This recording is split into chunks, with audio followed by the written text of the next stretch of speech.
We're here to go. We're here to do it. Welcome, welcome, welcome. How are you guys doing? How you guys feeling?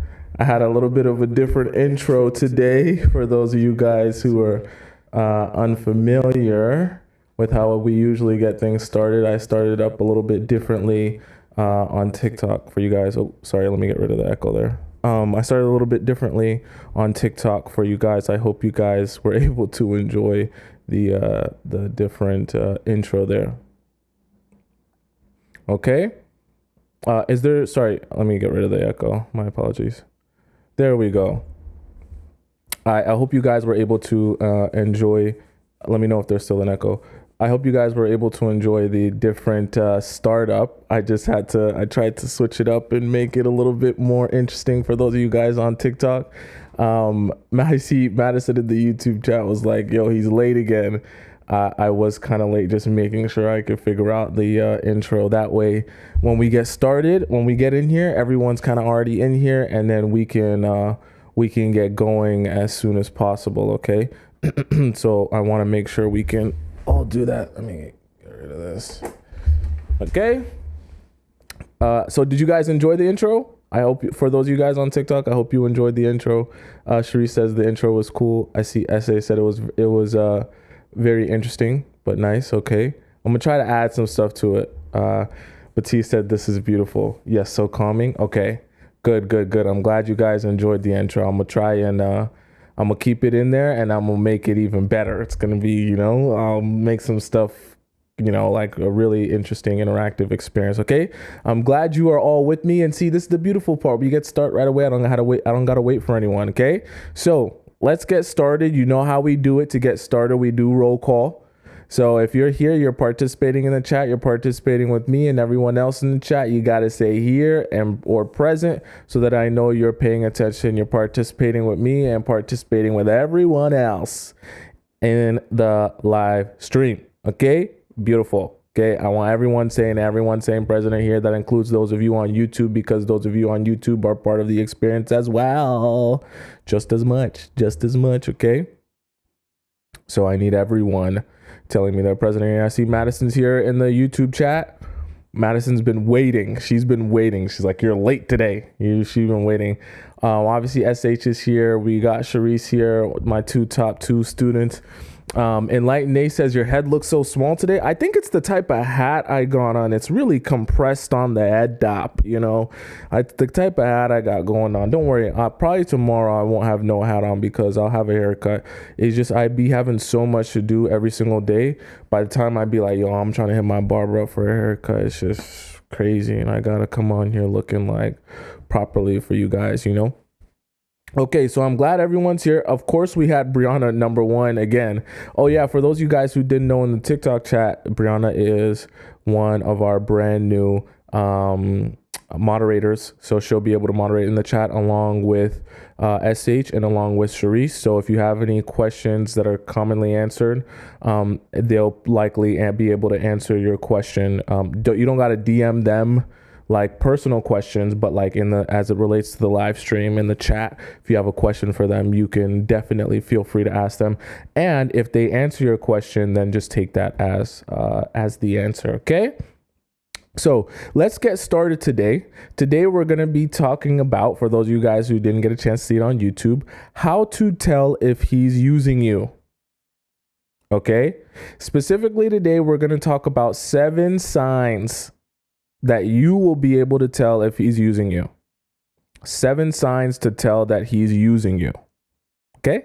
That's what we're going to be discussing today, because I want all of you beautiful, intelligent women, and maybe there's some men in the chat, to be able to tell the difference between a guy who really likes you and a guy who's just using you. I know for some of you guys that have more experience, maybe some of you that are a little bit older, because I know we got some older people in the chat. Not everyone's in their 20s. We got some people in their 30s, which is perfect fine. We got some people in their 40s. I even think we got some people in their 50s watching me as well. So, and if you're older than that, even better. Okay, so you got so much life experience.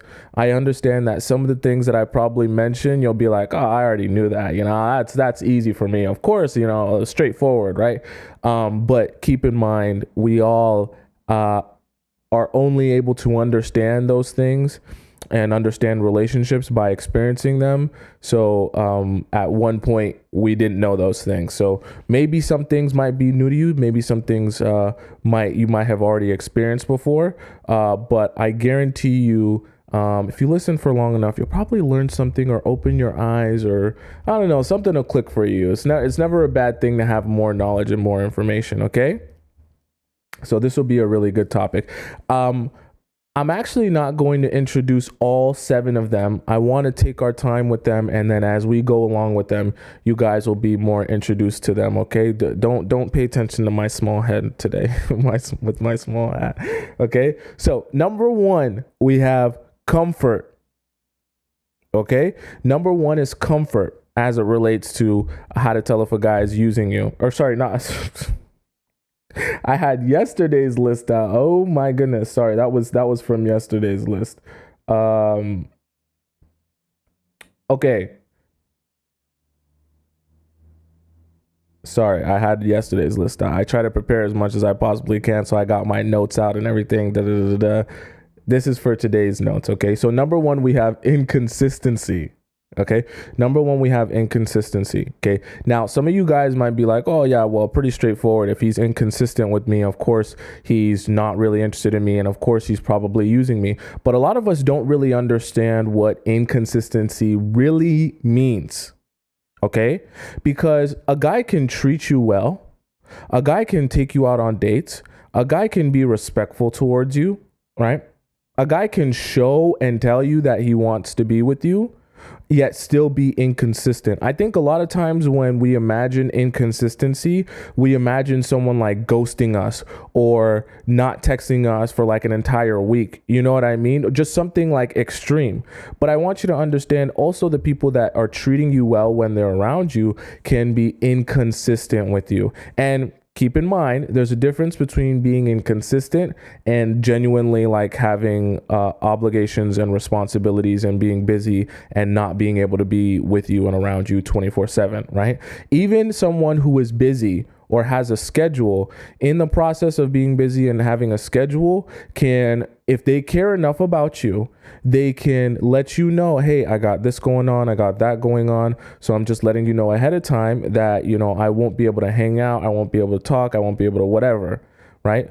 There's a difference between inconsistency and being busy. There's a difference between inconsistency and having a schedule that you got to stick to, right? There's a difference between inconsistency and having responsibilities. I don't want you guys to get all ruffled up anytime a guy can't see you 3 times a day. You know what I mean? Like, I want you guys to understand that, yes, he's allowed to be busy. Yes, he's allowed to have a schedule. Yes, he's allowed to have things that he wants to do for himself. But being inconsistent is a very different story.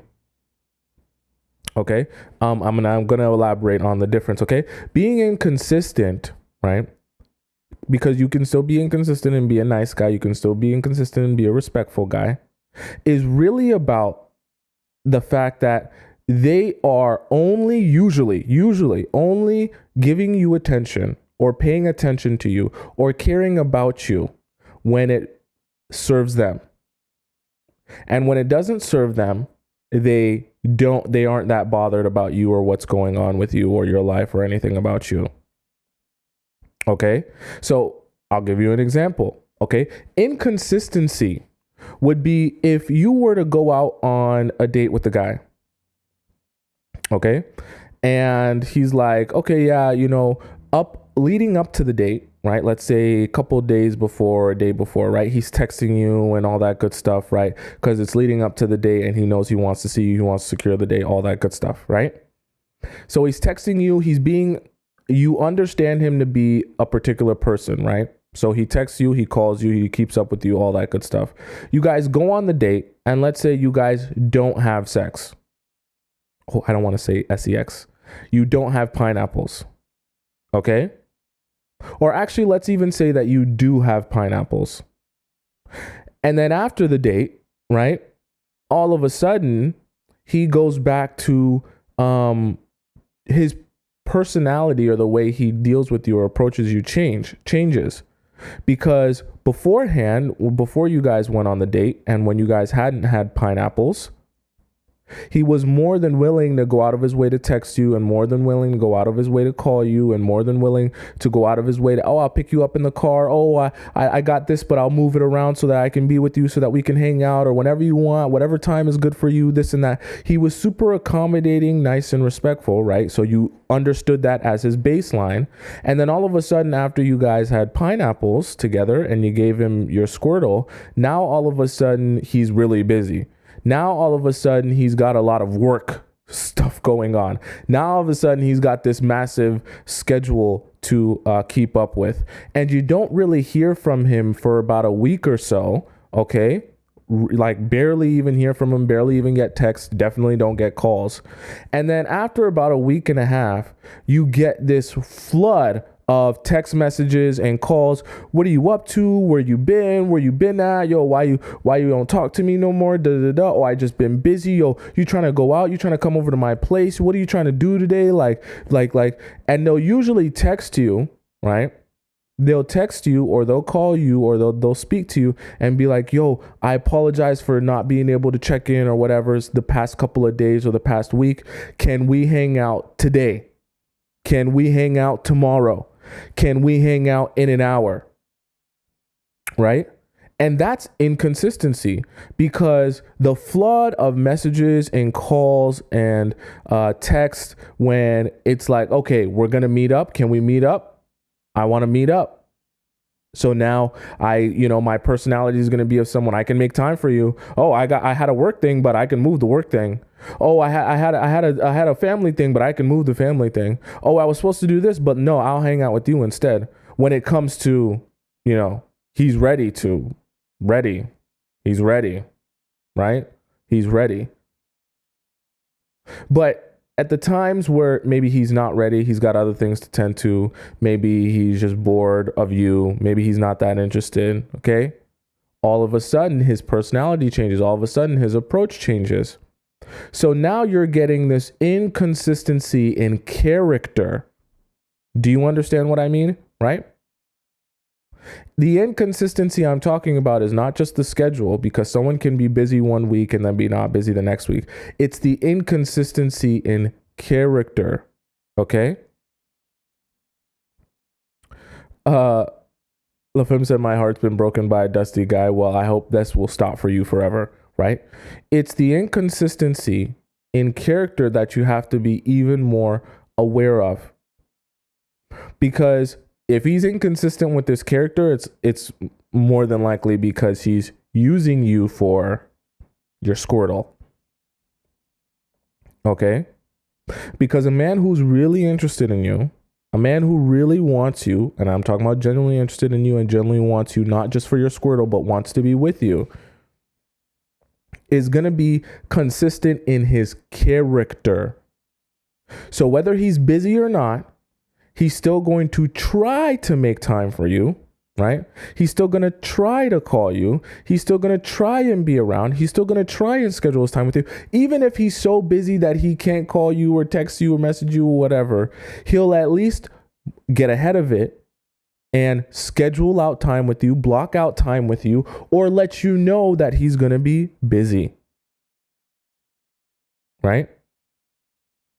The moment you start meeting someone or meeting a guy and you feel like you have an understanding of who he is and how he thinks, and he becomes a little bit predictable in terms of how you think he'll react to things and respond to things. And then all of a sudden, certain situations happen and now he's not reacting or responding to you the same way that you're accustomed to him reacting or responding to you. That is a sign of inconsistency in character, because as time goes on in your relationship with that guy, you're meant to be understanding him better as time goes on. The process of learning him, right, and getting to know him should make you more and more familiar with who he is, what his personality is, and how he approaches life and how he approaches this relationship with you. So as time goes on, that should become more familiar to you, and you should become more used to that. So if time is going on and you become more and more confused, because you get him like this one day, then you get him like this another day, then you get him like this another day, and like this another day, that tells you there's a lot of inconsistency in the character. And usually when someone is inconsistent in their character, that tells you they got something else going on, whether it be they got an ex still in their life that they're going to see and hanging out with, whether they got an ex that they're just not over, right? Whether they're not healed from whatever they've been through, whether they're just not in a mental state to even be dating anyone in general, right? Or the worst case scenario, I guess, for you, that he really isn't interested in you at all and he just wants to use you for your Squirtle. That's like the nightmare scenario, right? But all of those things, right? All of those issues would stem from that inconsistency, right? Because you're only going to get that inconsistency in the character when there's something else going on behind the scenes. This is why I always talk to you guys about your intuition, right? And being able to kind of silence your mind and trust your gut and trust your ability to feel things with your soul and your spirit. That's why I talk so much about the spirituality and the manifestation and all that good stuff, because the more tapped in you are to your spirit and your soul and how you feel, right, internally, the easier it will be, right, to tell when things aren't what they seem, or to tell when things aren't going how they're supposed to be going. Right? Bay said if he's inconsistent, he gotta go. I mean, as that's how you should feel. If he's inconsistent with you, he's gotta go. Okay. Tomisin said, and some men just want to see if you will chase him. It's true. It's true. It's true. That inconsistency is always gonna key into you that he's not there for the right reasons. Okay. And if he's not there for the right reasons and he's investing his time and his energy into you, that will tell you that he's just using you. And what more could he really be using you for if you're a woman and he's a man than your Squirtle? You should know by now. You should be very aware by now. Okay. Number 2, we have late nights. Late nights. Let me know in the chat right now, both on YouTube and TikTok. Do you know what I mean by late nights? What do I mean by late nights? We're going to get to it, but I want to make sure you guys are paying attention. What do I mean by late nights? What do I mean by late nights? Shir says I have every color in that hoodie. I would hope so. This is the best hoodie ever. My friend made it. My friend owns the brand. He only hits you up at night. Okay, 999. Texting late at night, Bay says. Enlighten A says being a booty call. Enlighten A so smart. 999, especially after hours. Okay, he only pops up in the witching hour. Late night meetups. Excuse me. He only available at night, Puleng says. Batia says calling you in the middle of the night. Okay. Are you still up, Tex? What are you doing? Madison in the YouTube chat says, what you doing up this late? What you on? Okay. Only available at night. If he texts you,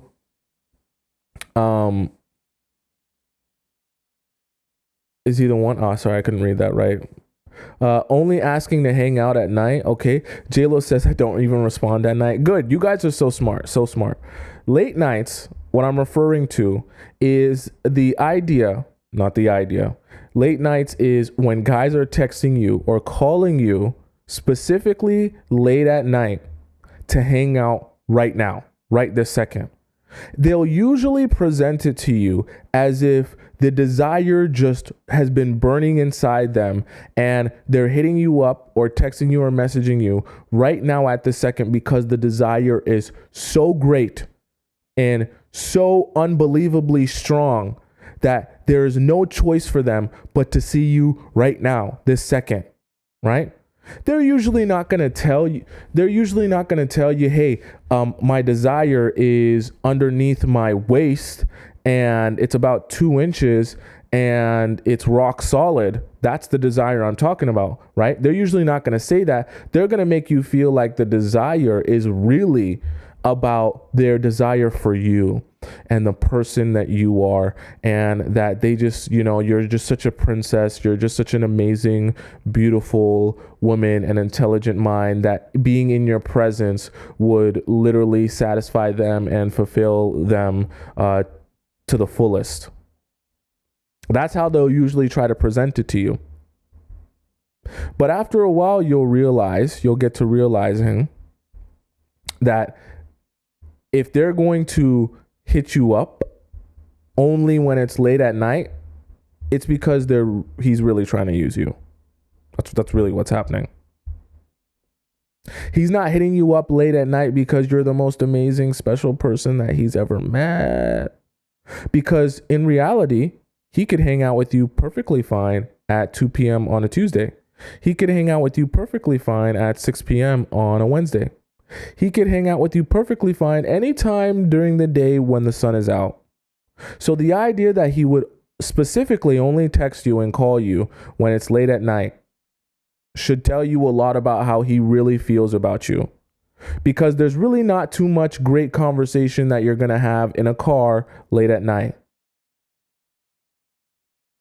I'm not saying that you should never hang out with the guy late at night, but you should also be aware of if he's only calling you and texting you late at night. Because it goes back to the inconsistency where you don't really get too many calls and texts from the guy during the day. And then all of a sudden, when on a random Saturday night, you're getting a bunch of calls and texts from him. I will tell you right now, for those of you who are unfamiliar, I'll be the first one to tell you, if a guy is calling or texting you after the club, he does not want to get to know you. We'll just leave it like that. He is not interested in getting to know you if he's texting you after or during the club. I promise you. Don't let any amount of texts and calls and kind messages, oh, what are you up to? Where you at? To convince you that he's really interested in you if he's calling you during or after the club. If you know he went to the club with his boys, or maybe his boys and his girls, right? And he's texting you talking about where you at, what are you doing, what you on, what you up to. I promise you, he all he cares about is what's in between your legs. He's not really concerned with anything else you got going on except for what's in between your legs. I'm just going to tell you the truth. Because I don't know if you've ever had someone tell you this or say this saying to you, but nothing good ever happens after 2 a.m. And that's pretty much the truth. Nothing good ever happens after 2 a.m. Especially especially outside of the house. Okay? Because a lot of people are, under the influence of whatever they're under the influence of. And when you're under the influence, and you're a young guy or an older guy, you got a lot of blood flow in your lower extremities.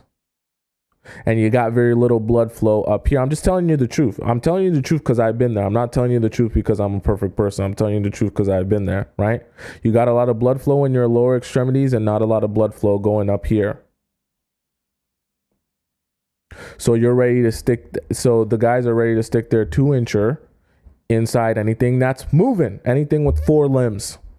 Okay? Even if you got 2 limbs, it'll be doable.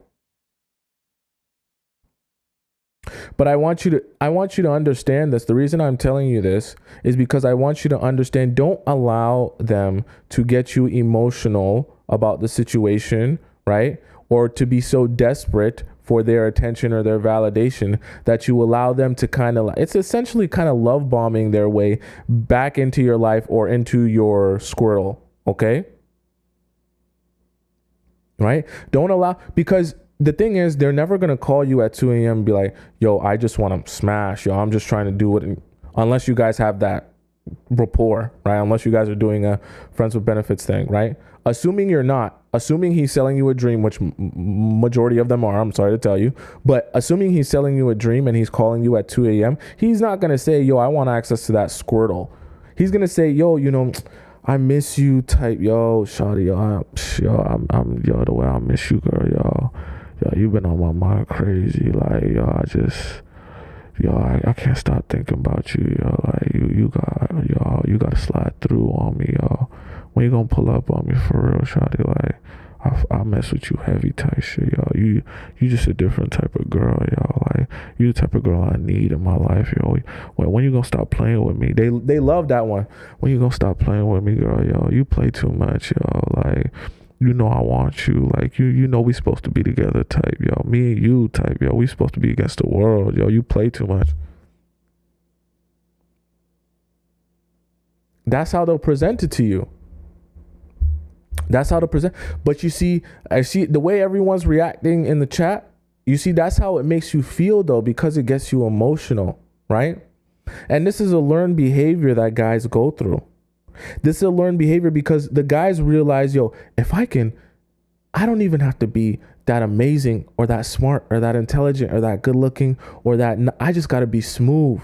I just got to know how to talk my way into the Squirtle. That's the guys you really got to be scared of. You got to run. The guys that can talk their way into your pants are scary because it requires a level of emotional intelligence and understanding in order to do that. And if you're not ready for that avalanche, you're going to be weak. You're going to be weak. I'm telling you the truth.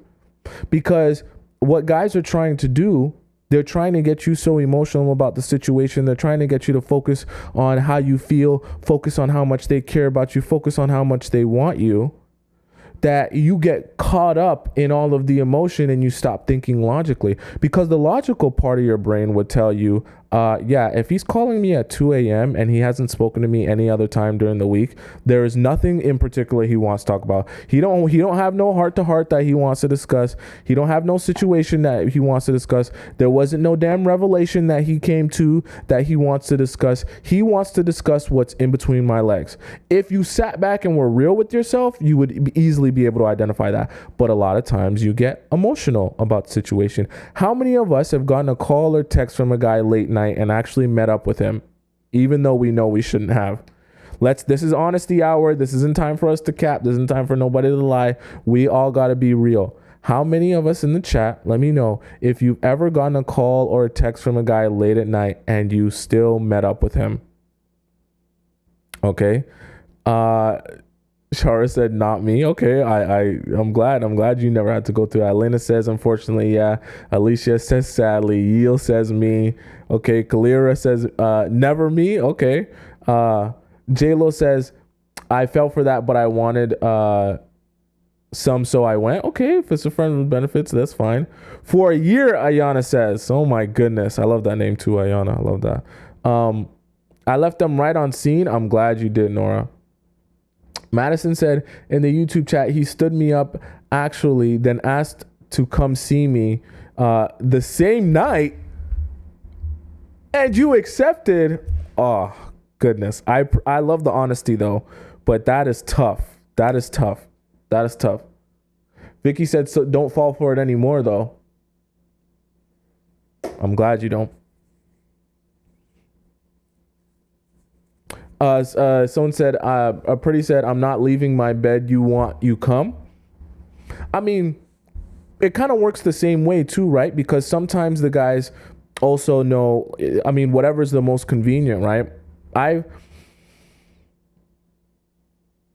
I've seen situations where the guys will also go over to the girl's house. So don't think that it's just, you come to the guy's house, right? Sometimes I've seen it where the guys also, from real experience, I've seen it where the guys also will leave the club and go to the girl's house directly from the club. Okay.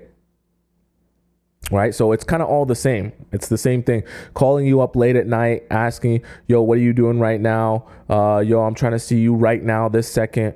Okay. Nina says coming over is a small fee. Well, that's the whole idea. That's the trick, right? That's the trick, because they get you to believe, I'll come see you right now. I want to see you so bad. I'll come to you wherever you're at, whatever you're doing. I'll come over to you and see you right now. That's how much I want you. And then you'll start thinking to yourself, well, I mean, I guess I don't have to do anything. Well, I mean, I guess I could just chill. Well, I mean, I guess, I can just sit back and relax. So if he wants to come see me that bad, it must mean that he really desires me. So I guess, come over. Sure, come over. Right? Fazila says in the YouTube chat, tell me a man who asks for more with anybody and no shame. Sorry, there was something in the way of your word there. Right? And it sucks. It sucks because you want to convince yourself that he really wants you so badly and wants to see you so badly. And that's why he's trying to come to see you right now. But the reality of it is most of the time, that's not the case. Actually, majority of the time, it's never the case, especially late at night, because there's nothing that he could want to do with you that has to happen right now at 2 a.m. that he couldn't have done with you at 12 p.m. or 1 p.m. or 2 p.m. Okay, don't let these guys convince you that he has to see you late at night right now because the feeling is so strong that he can't fathom or think about his life unless he sees you. He can't experience life. He can't do anything. He can't dream. He can't eat. He can't sleep. He can't breathe unless he sees you right now. All of that is just a simple tactic. And if a guy is doing that, we talked about inconsistency earlier, but if a guy is consistently doing that, that should tell you that he's not really into you for real. He's just using you to get access to your Squirtle. Okay? Does that make sense to you guys so far? Are you guys following me so far? Are you guys still confused? Okay. Right? Sheree says, yeah, okay. It makes so much sense what I'm saying. Okay, I want to make sure you guys are following me still. Right? So next on number 3, we have we have no future talk. Okay? No future talk is number 3. Some of you guys might be like, what does that mean, no future talk? What does that consist of, no future talk? Do you guys know what I mean when I say no future talk? Do you guys understand what that means when I say no future talk? What does that mean? What does that mean for those of you guys? I know I got some smart cookies in here. What does that mean, no future talk? As it relates to signs that he's using you. Someone said he doesn't have plans for you both in the future. Okay. Talking about his future without you. Okay. Someone said future talk. Talking about having kids, for example. Okay. SH, I like that answer. Clear says you are just a fun girl. Okay. Someone said my ex would talk about the future like one day I'm gonna take you on a date. Like, okay. No talk of marriage, Jasmine says. SH says future plans. Margaret in the YouTube chat says, don't let them all sell you dreams. I would hope not. Trinity says he don't talk about the future with you. Batia says not talking about you and him, what's going to happen. Okay. Future planning so you get excited. Okay. You guys are so smart. That's why I love asking you guys questions. See how many people are paying attention. Madison in the YouTube chat says, yes, only speaking in terms of the present. Exactly. No future talk, right? If he's never talking about the future, that should tell you instantly that he's using you. Simply because if a man is well-intentioned, I'm not saying that every single man has bad intentions, but if a man that meets you is well-intentioned, there will be men out there that are well-intentioned. His plans with you will consist of now, but also well into the future. So a lot of the discussions you guys have with each other, even when you're arguing with each other, a lot of the solutions that you come up with in your relationship will always be meant to be future proof, right? Or will always consider how you guys will respond and react and go about things or approach things in the future. You understand what I'm saying?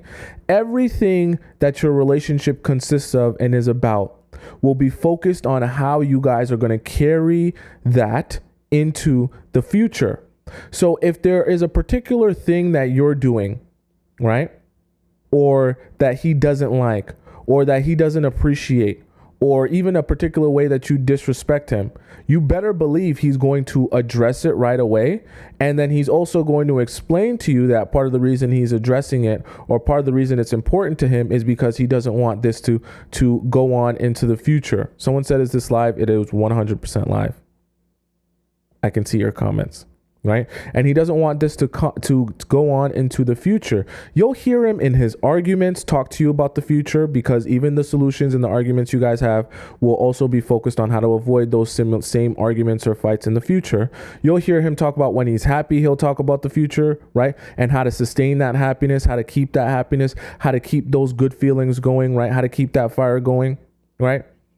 In the process of family, with you, his family and your family, meeting your family, talking to your family, creating relationships and connections with your family, your friends as well. All of the things he talks about as they consist of and relate to your relationship will always be focused on the future.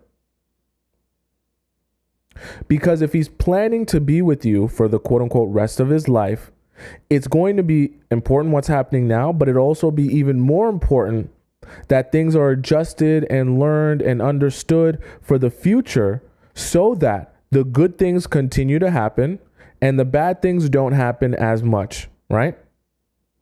It's not that he'll never want to fight with you, but even when he does fight with you or disagree with you or argue with you, he'll want to make sure, let's come to an understanding so we don't continue to have this same argument, this same fight, this same issue, right? And vice versa. If you have an issue with him or a problem with him, if he disrespects you or does something to you, he's going to want to make sure he remedies that, or at least attempts to remedy it or come to some sort of compromise, so that you guys don't continue to have the same issues in the future. Because if a man is planning to spend the rest of his life with you, he definitely doesn't want you to have the same issues and complain about the same things over and over and over and over again for the rest of his life.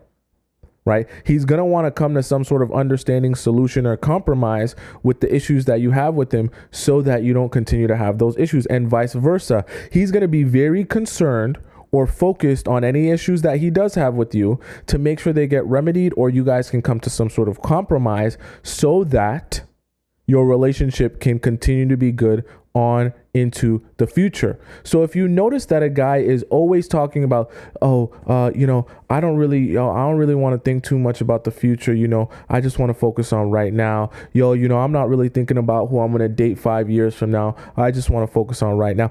Even if he's talking about himself as it only relates to the present, that's a sign that he's using you.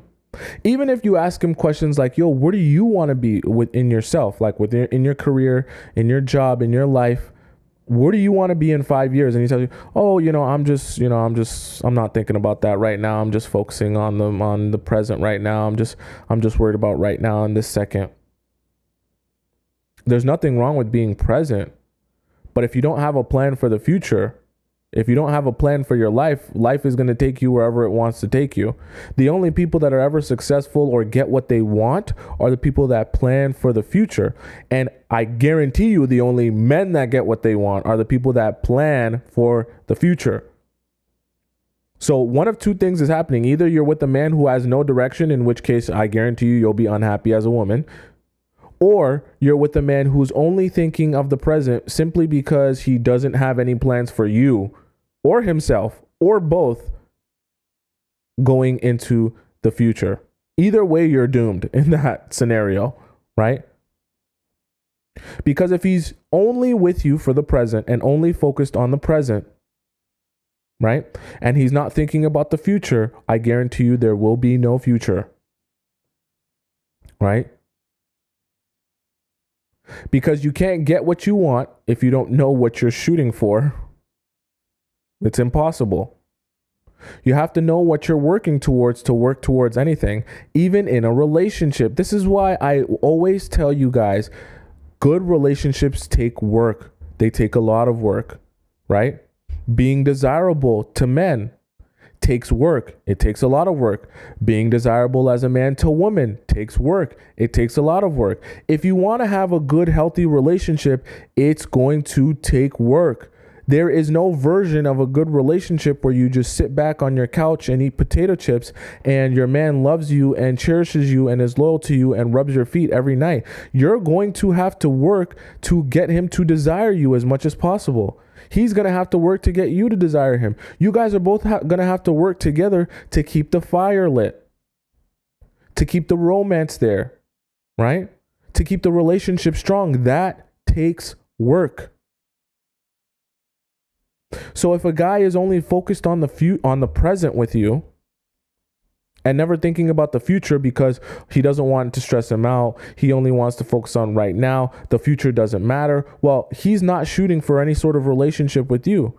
Because there's no way he can possibly ever build a good relationship with you if he doesn't even know what that good relationship is going to look like in the future, or at least what he wants it to look like. Your desires are the key to unlocking whatever it is that you want. You have to know what you're even desiring before you can even get it. You can't just say, yeah, I want a good relationship, but I don't know what it's going to look like. I'm just hoping that someone will show that to me. That's not how that works. You should know what you want in this good relationship in a way that works for you so that you can work towards that. The same way for the guys. The guys need to know what type of wife they want, what type of mother they want, what type of girlfriend they want, what type of relationship they want, and they should be working towards that. If they are not with you, then I guarantee you he's only there for the present pleasure. Right? He's only there for the present pleasure. Marissa said, are there actually guys out there that plan for the future have just always gone for losers? I promise you guys, there are guys out there that plan for the future. Now, I'll be the first one to tell you. The guys out there that plan for the future and have discipline and structure and goals are not always going to be able to spend all their nights with you. They're not always going to be able to stay up on the phone with you till 4 a.m. They're not going to be able to FaceTime you for 5 hours, right? Because the guys who have plans for the future with themselves and with you and with their life and their career and their jobs probably likely have focus and discipline because they're trying to get to that point. In the process of that, you're not always going to be the number one priority every second of every day. Okay? They're also going to have other responsibilities and other things that they care about just as much as they care about you. So I don't want that to offend you, but it comes with the territory. If you're going to be with the guy who has goals and aspirations, he's not going to spend 4 hours on the phone to you and fall asleep with you on FaceTime every single night. The guy who has nothing going on in his life, he's going to be able to do that. That's a pro tip. Pro tip for those of you guys, whoever are wondering, am I with the guy who has goals and aspirations? If he has enough time and energy to stay up until 4 or 5 a.m. with you on FaceTime every single night or every other night consistently all the time, I promise you that guy doesn't have any goals or direction. Because it would be impossible. There's no way a guy could have goals, directions, and ever have time for himself, and he's spending 4 a.m., up until 4 a.m. with you on FaceTime every single night. I'm just going to tell you the truth, right? A guy with discipline and structure and goals is also going to have other priorities other than you. So if you're not ready to be with the man who has other priorities other than you, then you should probably stick to the guys who have no goals or direction, because they can spend 12 hours with you on the couch back to back to back to back to back. They never have to go anywhere. You can have sleepover after sleepover after sleepover, and he'll never leave because he's got nothing to do. He's got nothing to work towards. Trust me. If you want a guy that'll be with you 24/7, you can have that. He just won't have too much future stuff going on. So 10 years from now, you'll still be with the guy who can spend 24 hours a day with you, but you'll be looking at him like, damn, we kind of live in this small ass place. Like, you kind of still, you kind of haven't done anything with your life. You don't make any money. You're not doing anything. You want to get up off the couch and, maybe stop hanging out with me every day and like do something with your life. No, I just love you so much. I only want to be with you. Oh. Right? Eventually your Squirtle will become dried up. Okay. Number 4. Sorry, let me make sure I answered everyone in the chat. Are you guys following me so far?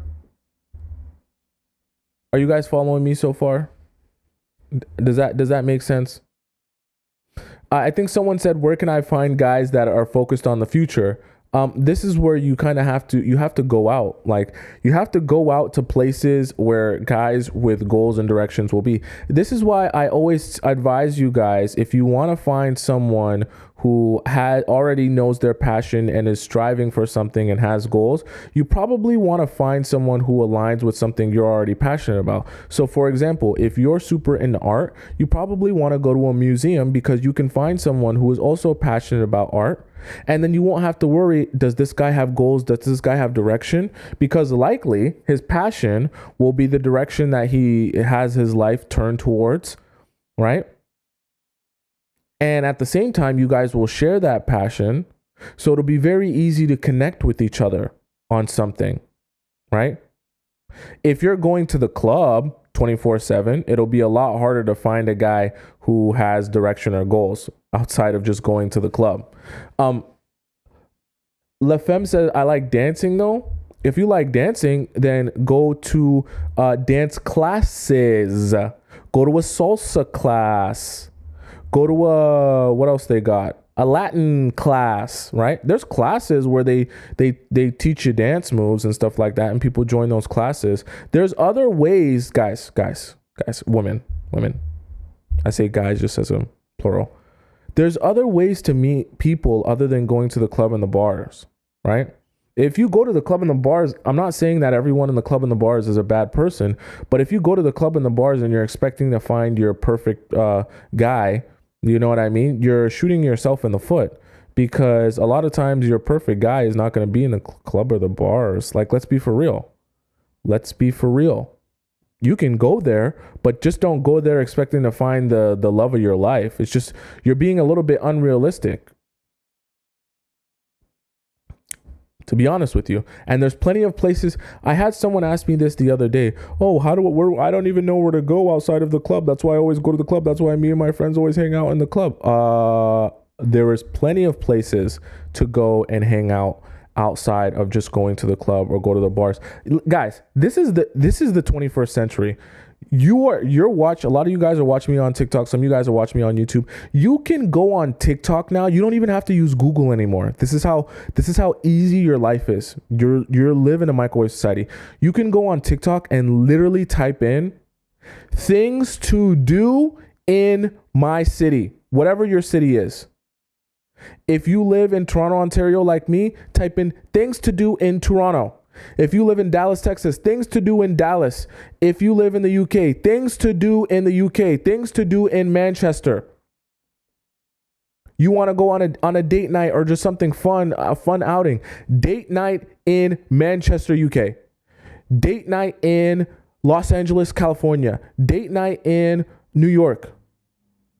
I see on YouTube a lot of you guys are having redacted messages. I don't know what's happening there.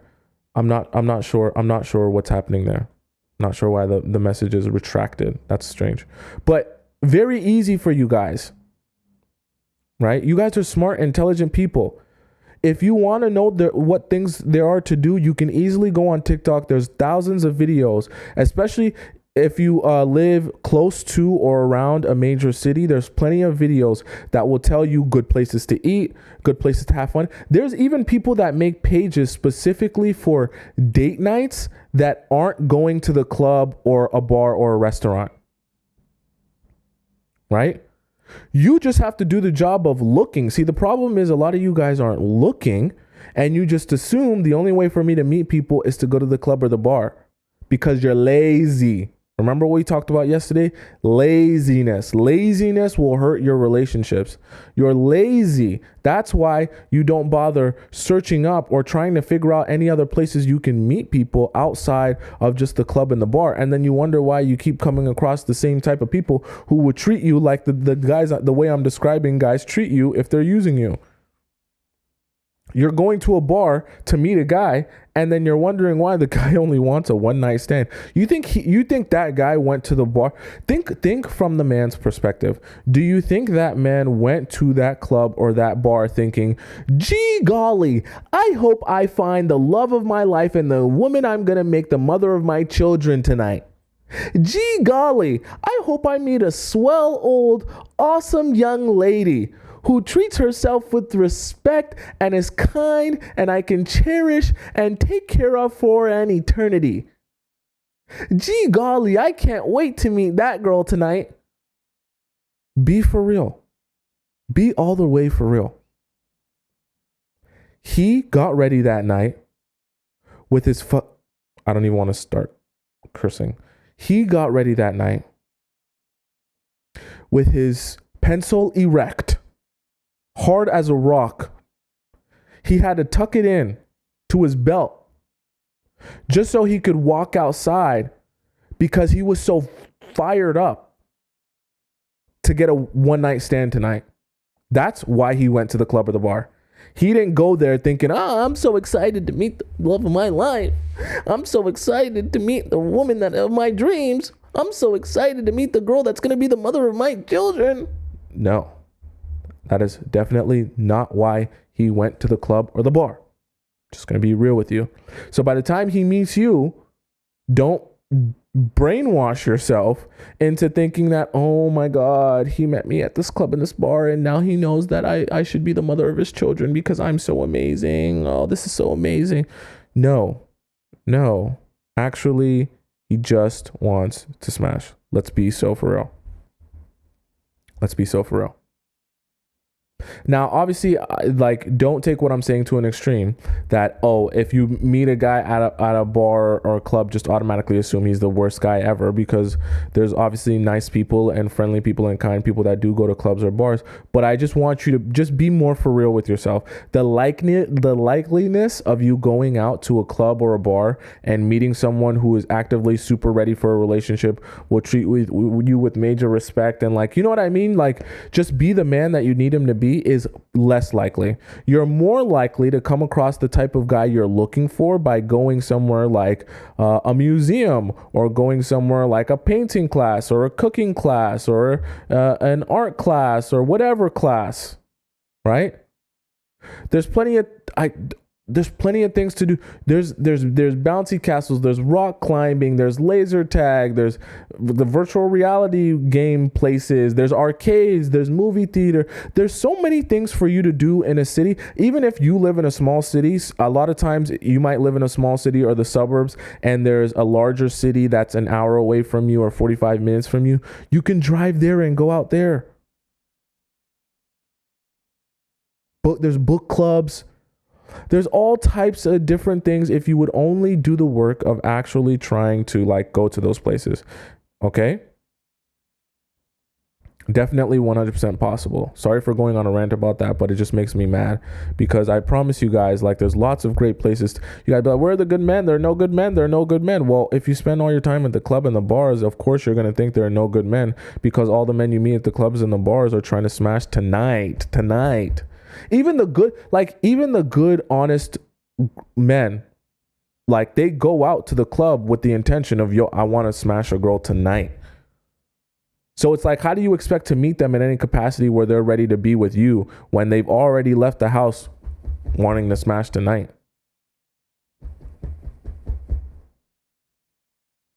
Okay. As Sharice says, what's your take on dating apps? I think dating apps is more in the sense that, yeah, you can meet some good guys on there, but I think a lot of guys have learned that it's an easy way. It's like an extension of the club. It's an easy way to sell a girl a dream, right? And get access to her Squirtle, and then sit back and be like, I don't even really know if I'm ready for a relationship. I have people message me all the time about a guy they met on Hinge or Bumble or whatever. And then they go out on a couple dates with the guy, or, they meet up with the guy. They, of course they do their thing. And the guy afterwards is telling them how they don't think they're ready for a relationship yet. So it's like, why are you on the dating app? Why are you on the dating app if you're not ready for a relationship? But the guys realize that the girls who are on the dating apps are super ready for a relationship and probably a tad desperate, which is why they're on the dating app. So they realize that the best way to extract what they want from the girl is to come in with the already preconceived notion that the girl has that, oh, you're looking for a relationship too. So they're like, oh yeah, of course I'm looking for a relationship. Of course, that's why I'm here. Of course, I'm trying to build something and all that good stuff. And then, you realize after you give yourself away to him that, you know what? I thought, before we smashed, I thought that I was ready to build something. Now, after we've smashed, I've realized I actually am not ready to build anything with you. But thanks for giving away your Squirtle to me. That was really good for me. A really good 30 seconds for me. Right? Like I said, take it with a grain of salt. I'm not saying that you'll never be able to find anyone good on a dating app. But all I am saying is if dating apps work so well, you wouldn't even need to spend any real time on a dating app. You'd only have to be on a dating app for a week or two, and you'd find the love of your life. And everyone would be going on these dating apps for literally a couple of days, finding the love of their life and getting off of the dating app. If the dating apps worked as well as people imagine they should work, right? There would always be just... Nobody would really ever have dating apps for a long period of time because they would already be meeting the love of their life if they worked that well. Anyways, that was a little bit off topic. So number 3 was future talk. Number 4, we have not solution based. Not solution based. Do any of you guys know what I mean by not solution based? As it relates to telling if he's using you or not. When I say he's not solution based, right? Someone said I'm writing a feature on how reality shows impact viewers' perception. Need your opinion? Send me a message on Instagram. I can't answer it here. What do you guys think I mean when I say not solution based? Marissa in the YouTube chat says he doesn't want to solve problems. Okay. He's not trying to solve issues with you both run into. Brianna says. Brianna's so smart. She's a smart cookie. Kitten says he isn't helpful. Okay. Only his problems. Okay. You ask a question and is looking to solve it. No compromising on his part. Doesn't offer help to your issues. Not willing to compromise or make adjustments. Okay, interesting. I like these answers. Rather than honesty, want to work through it. Okay. I like these answers. You guys are doing well. You guys have some good answers. So when I say not solution based, what I'm actually referring to is when a guy is in his dealings with you, right? In any relationship, you're always going to have disagreements. In any relationship, you're going to go through ups and downs. That's the regular ebbs and flows of all relationships. Okay. In the process of you having disagreements, right? Naturally, if a guy is trying to build a future with you, right? All of your disagreements, whether it be something that you don't like or something that he doesn't like, will always be solution based. What do I mean by solution based? After you guys have your disagreement, everyone will bring their side to the table, their perspective, how they feel, what they want, right? What they liked, what they disliked, right? You guys will come together and come to an understanding after the disagreement, right? But then what will also happen, what also should happen after that, is there should be a process of figuring out what is the best solution moving forward. Right? Whether it be a compromise, whether it be that, okay, I did something that you didn't like. And now that I understand why and how you didn't like it, I'm going to adjust my behavior in the future by doing this, or I'm going to adjust myself by responding or approaching it like this instead, in a way that works better for you and also I can do, right? Now that I better understand how you feel, I'm going to make sure either I don't do that, or make sure that I work on that, or make sure that I approach that differently, or vice versa, right? You're going to say, now that I understand how you feel and all that, he's going to say, well, yeah, so this is the best solution, or this is how we should deal with it. There will always be a concerted effort to figure out whatever the solution is, so that that issue or problem doesn't continue to be an issue or problem. Now, if you find yourself in a relationship or a situationship with a guy where there's never any concerted or concentrated effort to finding solutions to problems or issues, then you know that he has no interest in you for the future. And the reason he doesn't care to address whether it be his issues or your issues or disagreements is because he's only using you for the present pleasure. Right?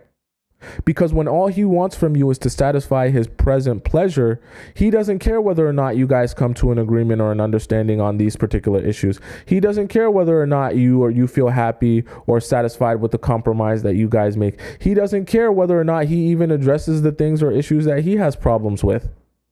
Right? Because that can go vice versa too. If you're with the guy and you start realizing that he never presents to you any issues that he has, he never shares with you his opinion on anything, he never shares with you how he feels about anything, he never tells you, hey, I don't like that you said this, or I don't like the way you spoke to me, or I don't like the way you responded to me, I don't like the way you treated me. If he never addresses anything, right?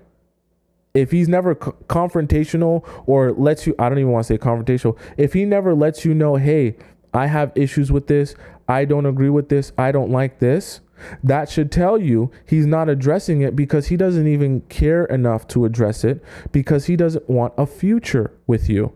And if he doesn't want a future with you, then he's using you for the present pleasure.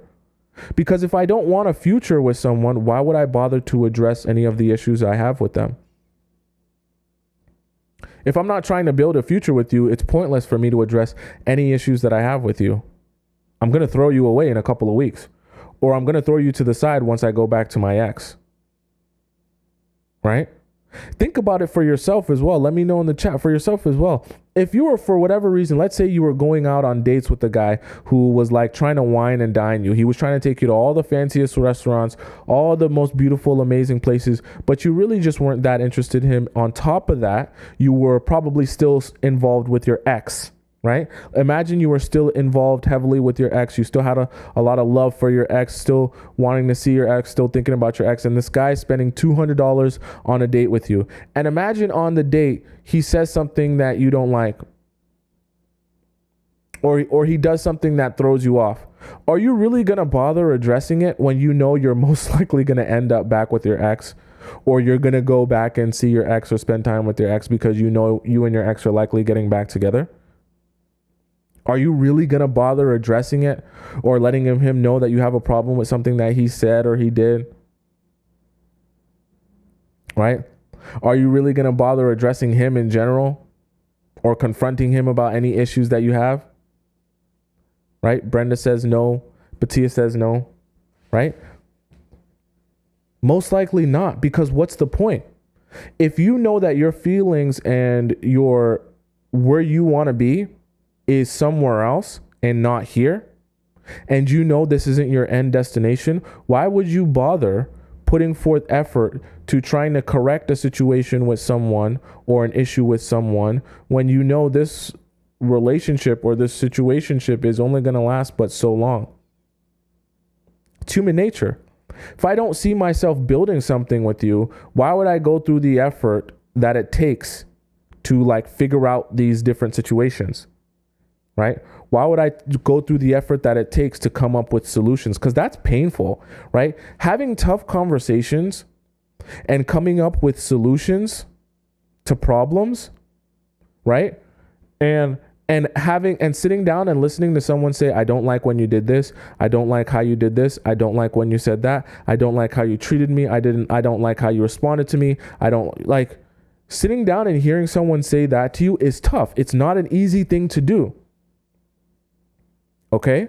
It's painful to sit down and have to just accept, yeah, you know, I thought I was perfect, but you're telling me that I'm not perfect and you're telling me about all the things I'm doing wrong.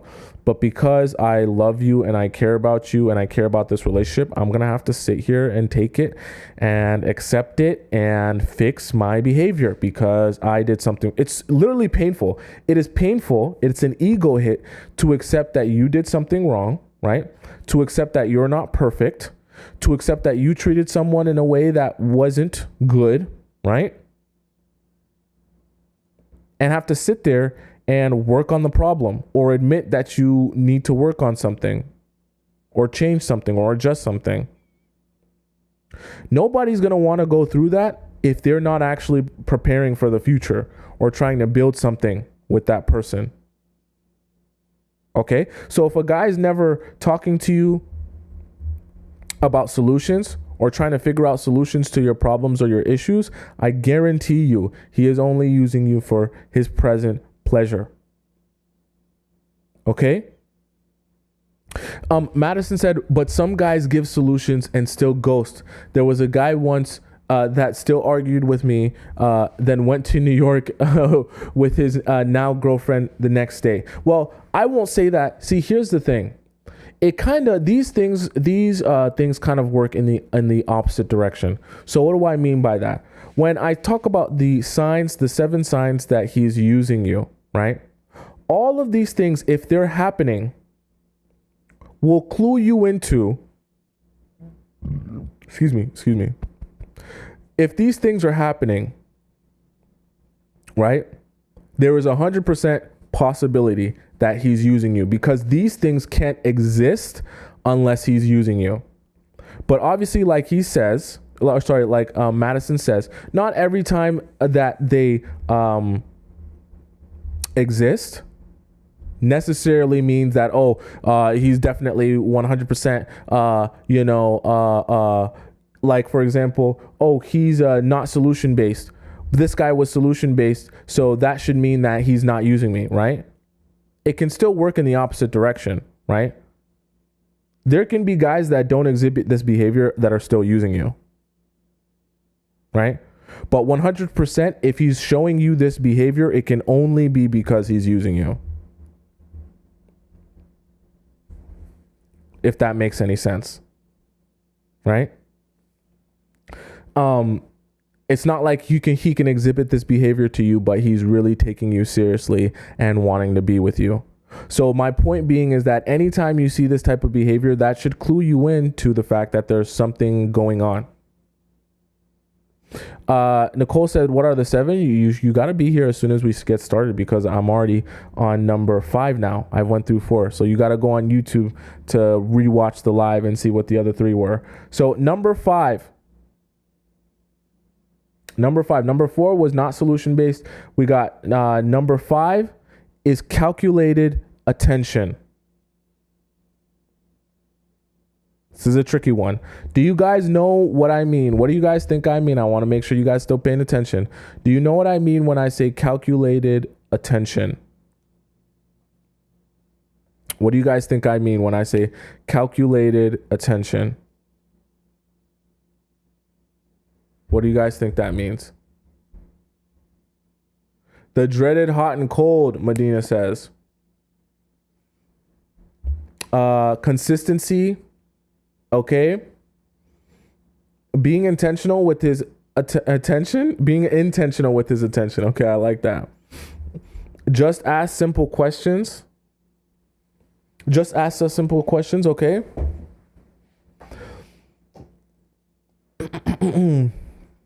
If you don't answer for 1 hour, he won't for 3. Okay, interesting. Being only very attentive sometimes, all right? Consistently inconsistent and breadcrumbing attention. Okay. I like these answers.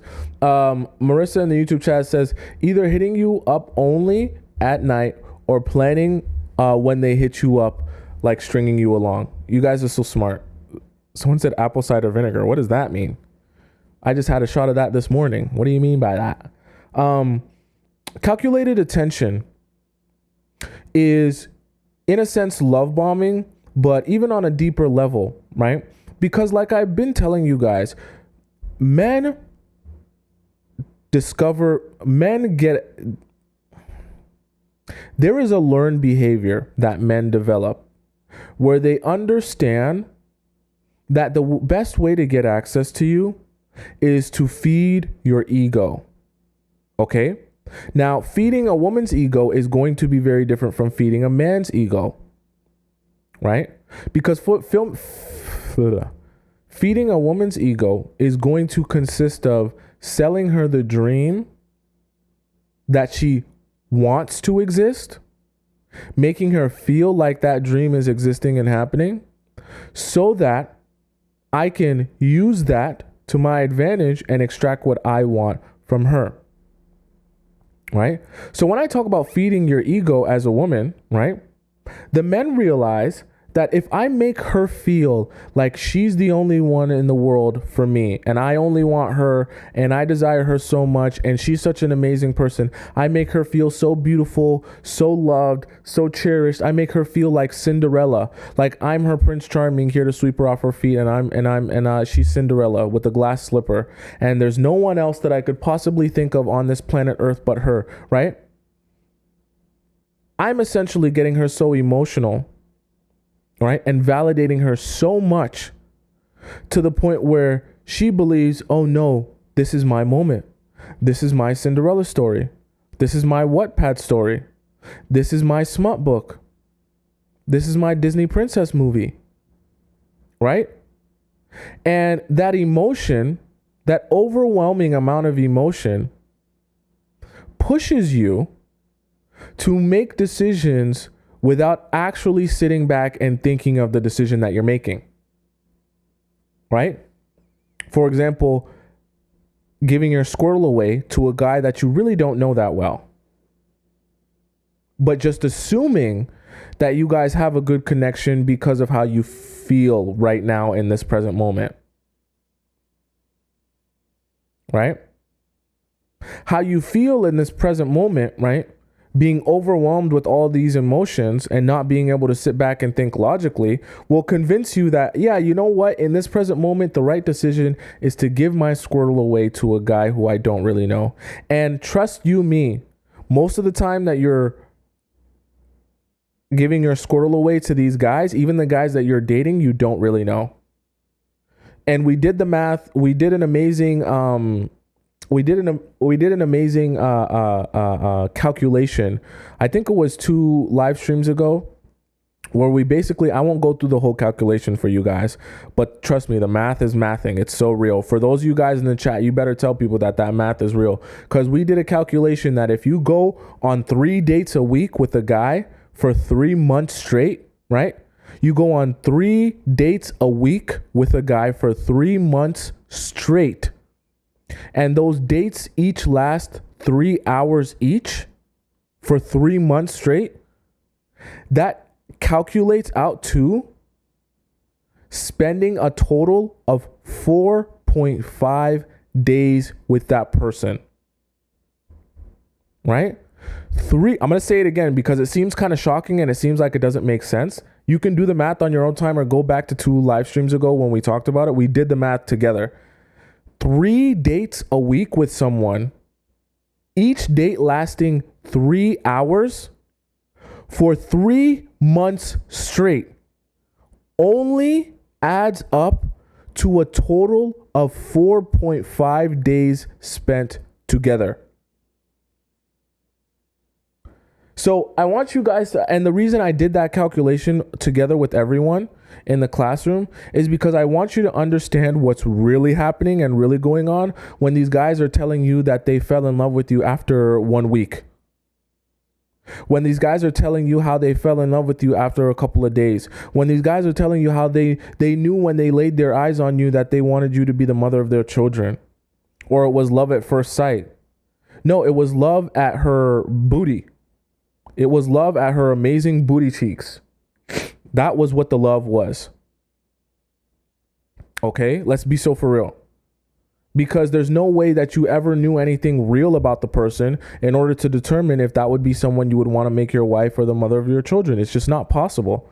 And even when you're dating someone 3 times a week, 3 hours each date for 3 months straight, you've only really spent 4.5 days with that person. And we all acknowledge when we did the math that nobody can tell who they want to spend the rest of their life with in 4.5 days.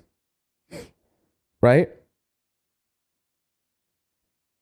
And the reason I say that is because when I talk to you guys about calculated attention, it's so important that you understand that these guys have learned the technique of giving you attention and validation, knowing that attention and validation, especially if you're desperate for it, especially if you're lacking in it, will be so overwhelming to you that you'll make decisions based on emotion rather than making the decision that will best serve you in the future. They know that, which is why they do that. They extract what they want from you while you're so emotional that you're not thinking straight, and then they go about their lives. And then you're left there like, how did I get tricked so badly? How did I misread the situation or misread these guys? It's very simple. It's very simple. All they had to do was give you the right amount of attention at the right time, right? In the right way, knowing that you're desperate, knowing that you have that void within you, and they were able to extract what they want, right? It's like sales. It's like a sales tactic, right? The best way to sell to someone, right? The best way to sell someone something is to get them emotional about the product or to tie it somehow to their emotions so that they're no longer thinking, do I really need this? Is this really worth the amount of money to spend? Nah, that's not really a financially literate purchase. No. The salesman doesn't want you to think like that. The salesman wants you to think, if you don't get this, your pencil's going to dry up. If you don't do this right now or get this pill right now, your life's going to be ruined. If you don't do this thing right now in this second and call this toll-free number and get this discount for 50% off, you're never going to be able to get this again. Right? Scarcity. Oh my God, it's leaving you right now. Oh my God, FOMO right now. You get so emotional about the situation that you stop thinking logically. Someone said, do you do coaching? This is the coaching. I coach everyone at once. Okay? Calculated attention is very dangerous. And you know that if he's giving you a lot of calculated attention, that he's he's definitely using you. And you'll feel when it's calculated attention. This is why I tell you guys that it's so important to have your own self-validation, right? Have your own internal confidence, right? Believe in yourself, want yourself, think of yourself as beautiful. Feel like you're that girl. Be that girl. Inside. For yourself. Care for yourself. Build yourself up. Love yourself. So that when you go out into the world, you're not looking or seeking from someone else. You're not desperate to receive that from someone else. Okay? Because if you're so desperate to receive that from someone else, other people can use that to manipulate you. Okay, I think we're having some sort of issue with YouTube, but we'll go on anyways.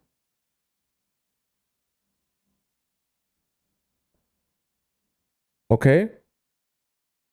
So I want to make sure you guys are able to have access to that. Or understand that I said have access to that. So that was number 5. Number 5 was calculated attention. Marissa says, I grew up Mormon and they push marriage after like 3 months of dating, and I'm trying to unleash that. You should. There's nothing wrong with getting to know someone. I wouldn't advise that you give your squirtle away in the process of getting to know them, but there's nothing wrong with taking your time and being patient and getting to know someone. The world has you convinced that the only way a guy knows what he wants is if he wants to marry you in the first week of meeting you. Realistically, that's not speaking towards the guys that know what they want. That's speaking towards the guys that actually don't know how to analyze and make good decisions. Because no matter how you want to slice it or dice it, making a good decision about who you want to spend the rest of your life with consists of actually taking the time to evaluate if this stranger is someone I want to and can and should be spending the rest of my life with, because that is a stranger. Okay? If I'm going to have children with this person, if I'm going to commit my life to this person, I want to be sure about this person. So the idea that only the guys that know what they want, those are the guys that will want to marry you within the first week. No, actually, those are the guys who don't know how to make good decisions and analyze situations. And if you end up with the guy who doesn't know how to make good decisions, what's going to end up happening is by the time he becomes the father of your children and everyone's looking to him, daddy, what should we do? How should we act? What should we respond? Where should we go? What's your advice? He'll be like, I don't know. I don't know how to lead. I can't even sit down and make good decisions for myself. I make decisions off a whim. I don't think about it. I don't analyze it. I can't sit down and be a voice of reason. We just do it whenever, however. And you'll be sitting there like, oh my God, I married a doofus. He doesn't know how to lead. I am literally married to a doofus. What am I going to do? Because I can't take control of the situation. He's supposed to be my man, but he's not our man, and you're stuck. Okay? You should aim to be with the guy who is smart enough to analyze situations and make good decisions. Right? In Marissa's case, she says she's Mormon. You should, even as a Mormon, you should meet a Mormon man who is smart and intelligent enough to identify that, hey, me getting married to you after 3 months is, while that might be the culture, I'm intelligent enough to understand that will actually work to my detriment if I don't make the right decision. So whether or not there's pressure on me, I'm going to make the right decision for myself, because in the end, who I marry, I'm going to have to deal with for the rest of my life, not my parents. A real man can stand up for himself, have some sort of backbone, and say, I don't care how much pressure there is on me, I'm going to make the right decision. I'm not going to make the quickest decision. I'm going to make the right decision, because at the end of the day, the only person that has to deal with the decision I make is me. So the only person that's going to be unhappy with the decision I make if I don't make the right one is going to be me. And the only person I'll have to blame if I make the wrong decision is me. When you're with a man who's accountable, when you're with a man who has discipline, when you're with a man who has reason, he will take his time to make good decisions. Now, he's not going to be perfect. He won't make the best decision every time, but as much as possible, he will take his time to make good decisions rather than making quick decisions. And that definitely includes the women that he's going to marry. So if any guy comes along in your life and tries to convince you that the best decision to make with him or in the relationship is the quick decision, move things fast at breakneck speed, you don't even want to be with that guy. Because that guy doesn't know how to make good decisions. Why would you even want to be in a relationship with a guy who doesn't know how to make good decisions? Makes no sense. You're wasting your time. Makes no sense. Okay. Number 5 was calculated attention. Number 6 is forgetful. Okay. If he's using you, I promise you he's going to be pretty forgetful about a lot of things. Now you're probably saying, what do you mean forgetful? So if he forgets our 3-month anniversary, that means he's using me? No, let's be for real. When I say forgetful, right?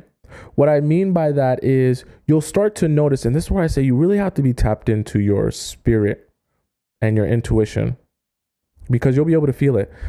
He's forgetful about things that you share with him, even that are deep or close to you. Right? Like, have you ever, let me know in the chat, have you ever had a heart to heart with someone and told them something, whether you consider it a secret or something that's really close to your heart? And like a couple of days after that, they've forgotten everything that you told them. They start asking you questions and you're like, we literally had this conversation and I told you about this traumatic event or story that had happened to me and you forgot about it.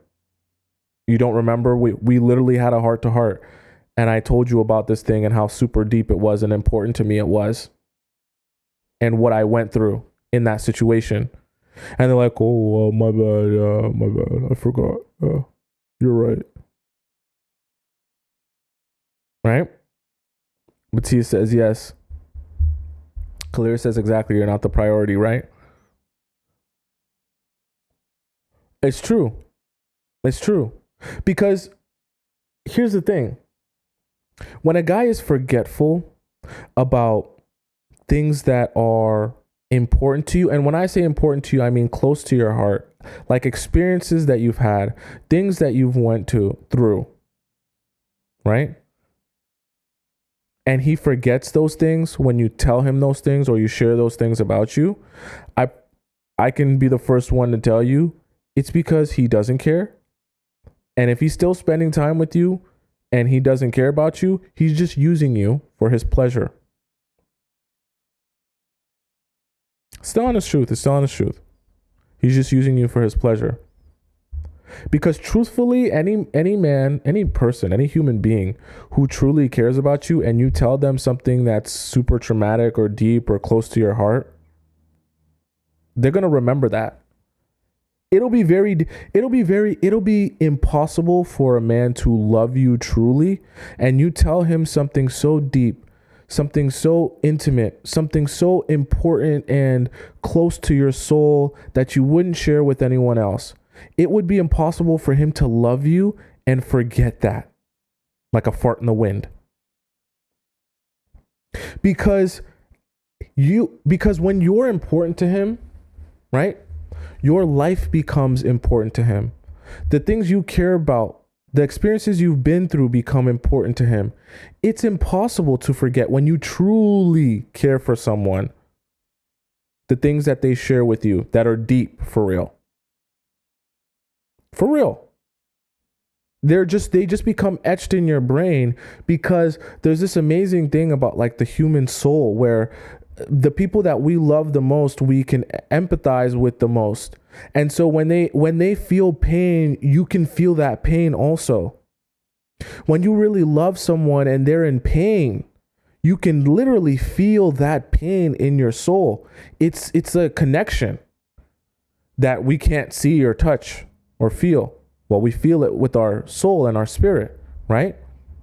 So when you're sharing with someone pain that you've been through, and they're just like, oh yeah, whatever. They forget about it or it doesn't seem to matter to them.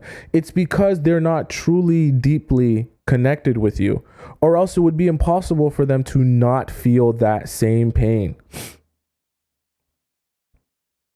So when you find yourself in a situation that you're sharing with him with those things that are so painful to you, and then the next day he's like, "Oh, sorry, what did what did you say about that thing again?" Yeah, no, sorry, I forgot.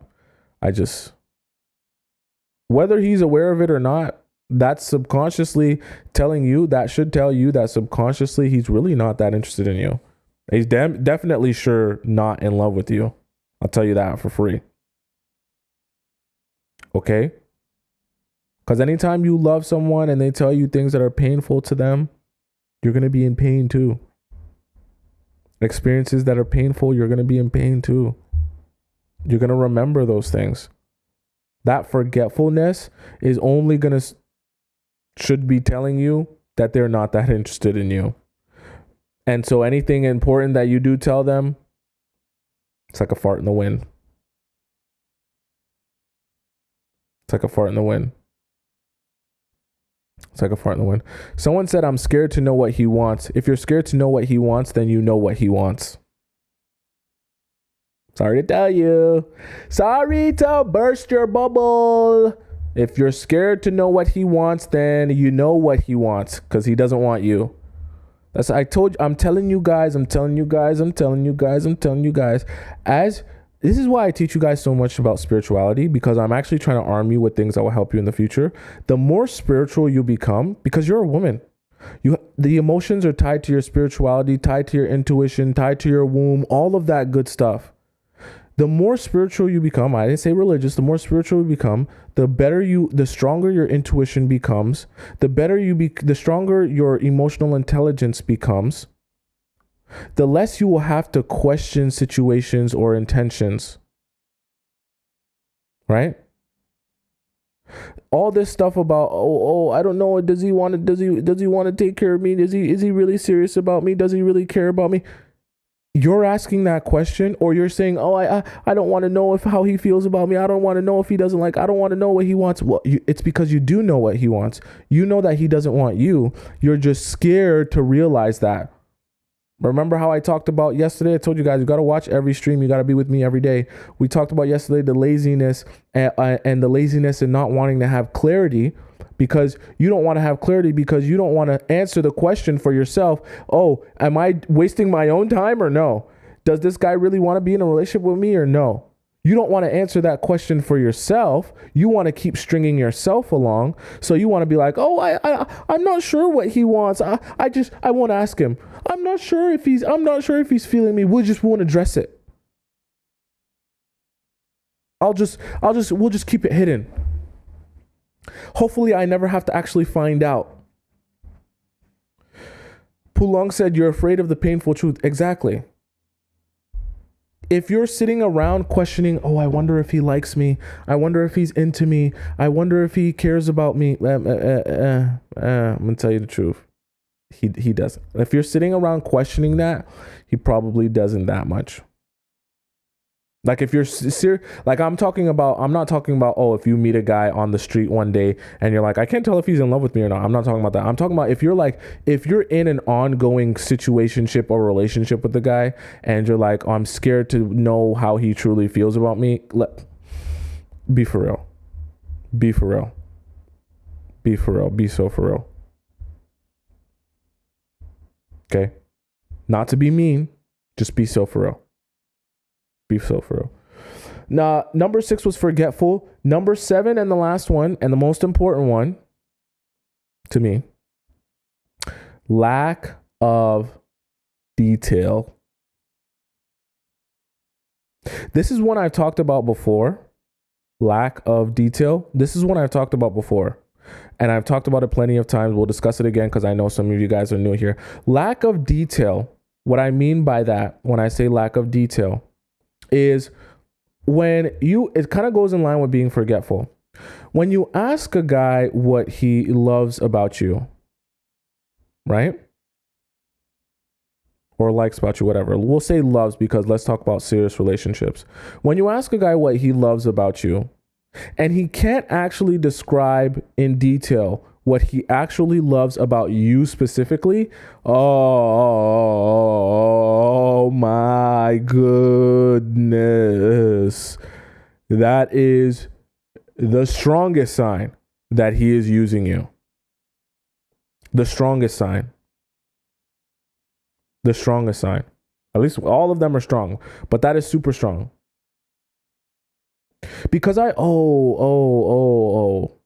a man who has been in love, I feel very confident in speaking for other men when I say, if a man is really in love with you, I promise you, he knows what he loves about you and why he loves you specifically. Oh God, yes. You have to understand that there is something really special that happens to a man when he's really truly in love with a woman, right? When he really truly is in love with a woman, right?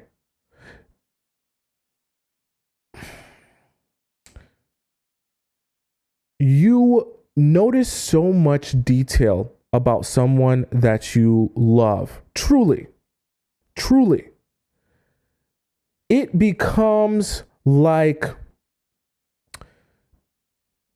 they become a part of you in the strangest way, right? Like I talked about, you feel what they feel. You understand them. You start finishing their sentences. You almost like become them. I don't know if you guys have ever heard the saying or the concept that like people that have been together for such a long time start to look like each other, right? People that have been married for such a long time, they start to look like each other because it's like that person becomes a part of you to the point where you guys morph and change and into like the same person. You guys both have these unique traits that you sort of like share, and as time goes on you like mold into like the same person. It's so strange, but it's such a beautiful thing about love and relationships.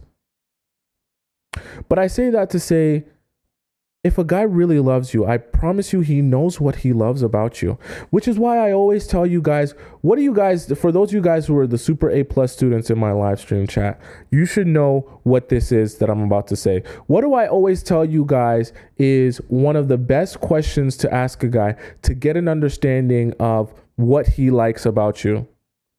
How do I say you should ask the question? Does anyone remember how I tell you guys to ask the question when you want to know how a guy truly feels about you, or what his interest level is in you? Does anyone remember the question or the way I say to ask it? Okay. Lennon Leak says, what do you like about me specifically? Okay, you're on it. Specific to me. What he likes about you, specific to you. And Andy's here in the chat. Andy's one of my guy friends in real life, guys. Say what's up to Andy. Okay. Everyone else is a girl here in the chat. Andy's a stand-up black man. Right? We talk about what do you like about me specifically. Okay. I'll tell you guys the question, and SH or Charisse or Brianna, I want you guys to write it down in the chat so that everyone can see it, because I know everyone's going to be like, hey, can you say the answer to the question again? Can you say it again? I'm going to say it so that everyone can see it and use it for yourself in the future or wherever. Okay. This is the question. Screen record if you want to screen record, whatever you want to do to remember this question or this message, the way that you should ask it. Okay. So this is what you ask if you want to gauge a guy's interest in you. You ask him, what character or personality traits unique to me do you like about me specifically? I'm going to say it again. What character or personality traits unique to me do you like about me specifically?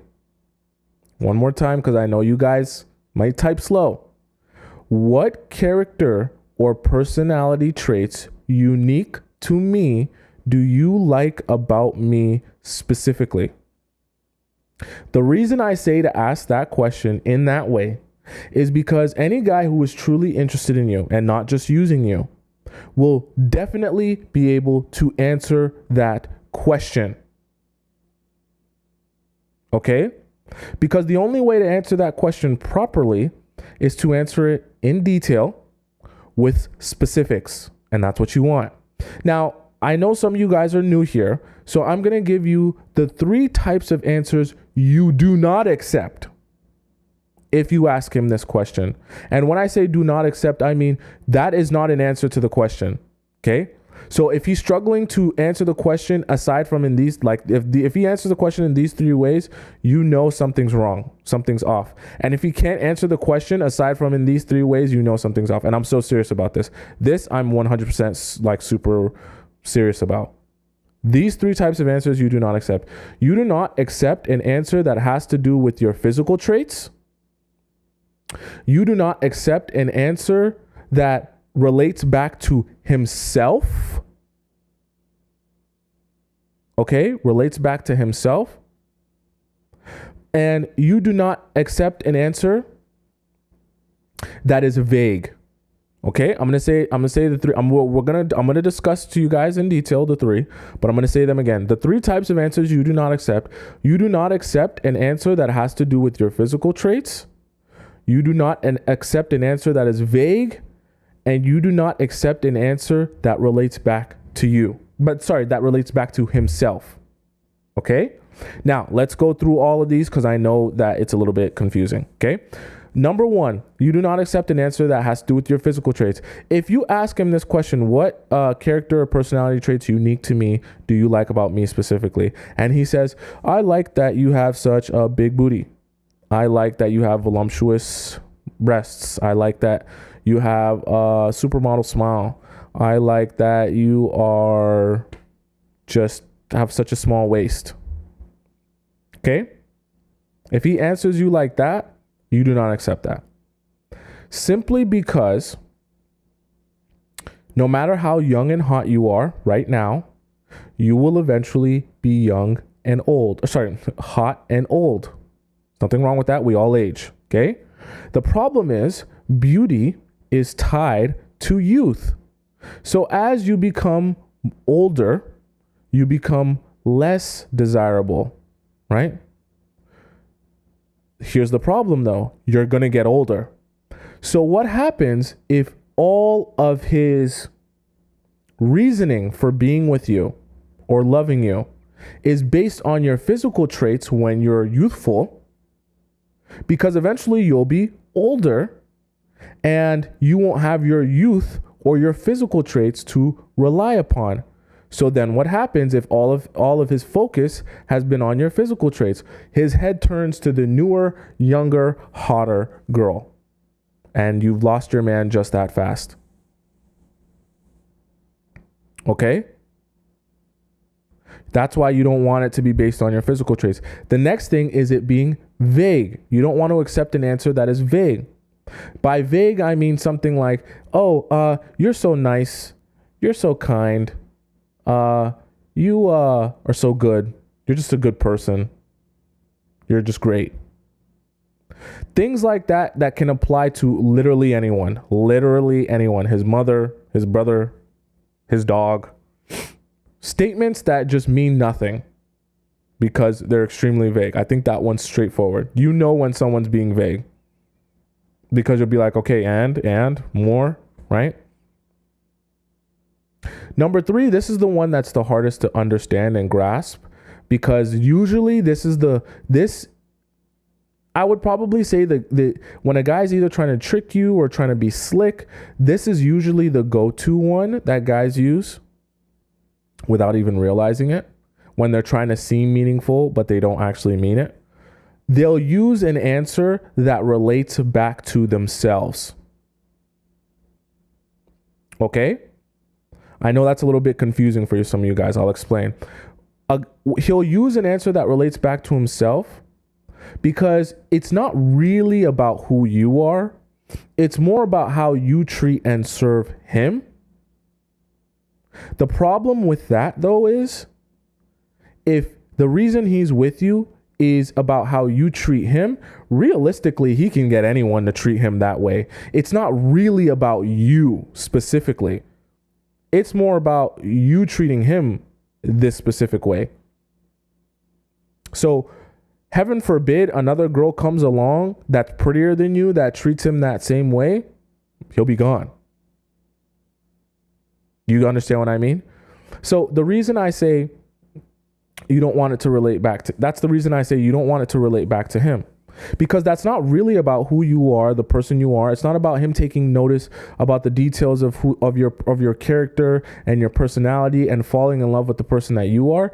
It's really just a reflection of him and him looking and thinking about himself, right? It has nothing to do with you, right? And a guy can't be in love with you if the only reason he loves you is because of how you love him. That's basically him saying, I love you because of how you love me. That's not how that works. He doesn't really love you then, right? And if he doesn't really love you, then he's using you, because why else would he be spending all his time and his energy with you? Kalira said it's basically self-love, right?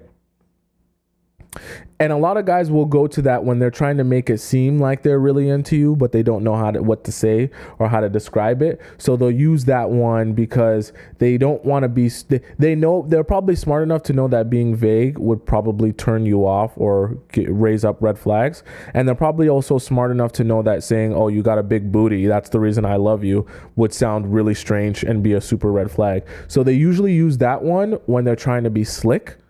But I'm telling you this now so you know that they're trying to be slick and you don't fall for it, right? You don't want him to give you an answer that relates back to himself. Because like I said, lack of detail will tell you that he's using you.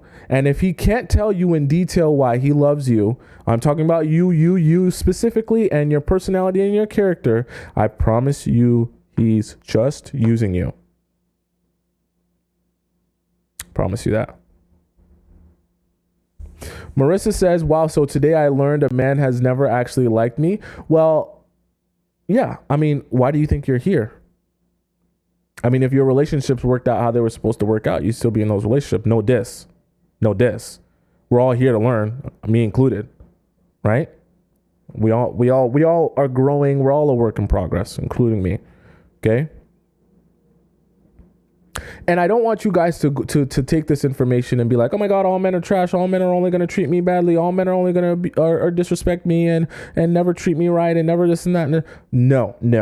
That's not what I'm saying. There are plenty of good guys out there, green flag men, respectful men who will cherish you and love you and care for you and all that good stuff. Right? But there are a lot of men who will try and take advantage of you if you're too dumb to realize it, which is why I'm trying to give you knowledge so that you can realize it and not put your time and attention on those men. I'm also trying to give you advice to make yourself the most desirable you possibly can be so that you can have your choice of whichever man you want. Because the more, this is why I always talk to you guys about creating desire. And I think maybe tomorrow we'll talk about a subject that's even more about creating desire in men, because the more you can create desire in these men that you meet, the better quality of men you'll have your choice of. If you don't put any work into yourself and making yourself as desirable as possible, and I'm not just talking about getting a dump truck. I'm talking about the internal as well. If you don't make yourself the most desirable as possible, you're going to have a very low quality pool of men to choose from. And even the men you do choose from, you're going to be desperate to keep those men. When you make yourself as desirable as possible, you'll have a very high quality pool of men to choose from. And you'll also be less willing to put up with a lot of BS, which is good. Because that will make you respect yourself, which will also make other people respect you. Okay. Rose Petal says, can you read my question, please? I just asked that guy the other day. He said, I am still trying to get to know you. And I was pissed. We went on 5 dates, no lie. Rose Petal, I'm glad you asked that question, because I want to caution you guys, right? Even the question that I just told you guys to ask, this isn't a quick pill. This isn't an orange peel theory question. Okay? Don't just go out and ask your date that you just met 3 days ago, hey, what character traits or personality traits do you love about me? Slow your roll down, Slow your roll down, Cinderella. Okay? This isn't a smart book where the Prince Charming falls in love with you after a couple of days. Okay?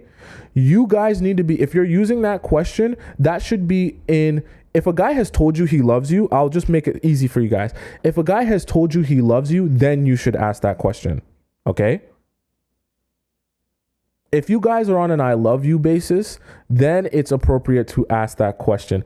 If you're still in the process of getting to know each other, it's not appropriate to ask that type of question, because how can someone really know what they love about you if you guys haven't even built enough of a relationship to really understand each other on that level? That takes time, right? Like we mentioned, Rose Petal said 5 dates. Like we mentioned, going on 3 dates per week for 3 months only averages out to 4.5 days of actually spending with each other. So in Rose Petal scenario, you went on 5 dates, let's say for 3 hours each. You've only spent about 15 hours with that person. Okay? You've only spent about 15 hours with that person.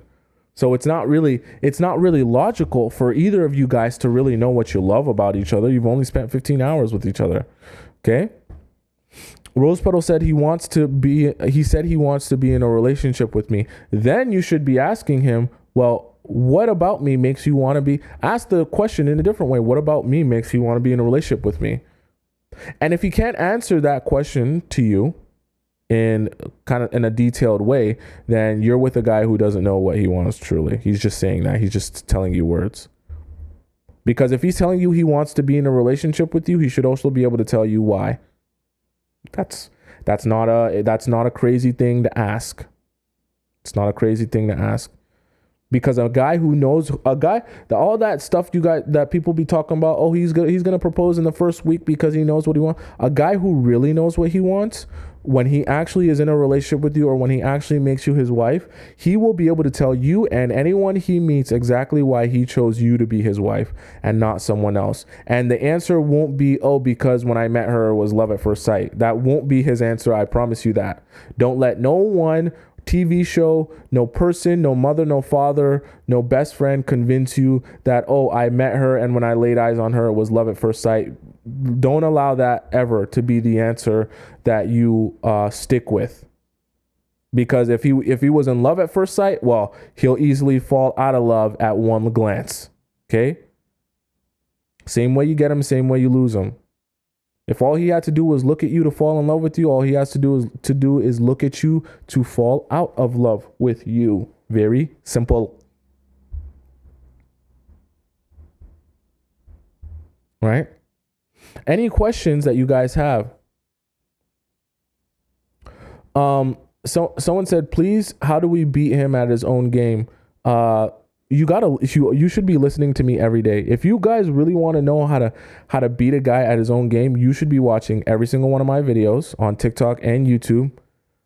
And you should be joining me on live every single day, because I can't give you one quick answer that will solve all your problems right now. This is a discussion that we have to have over time, and you got to take action and work on things and change things to see the results.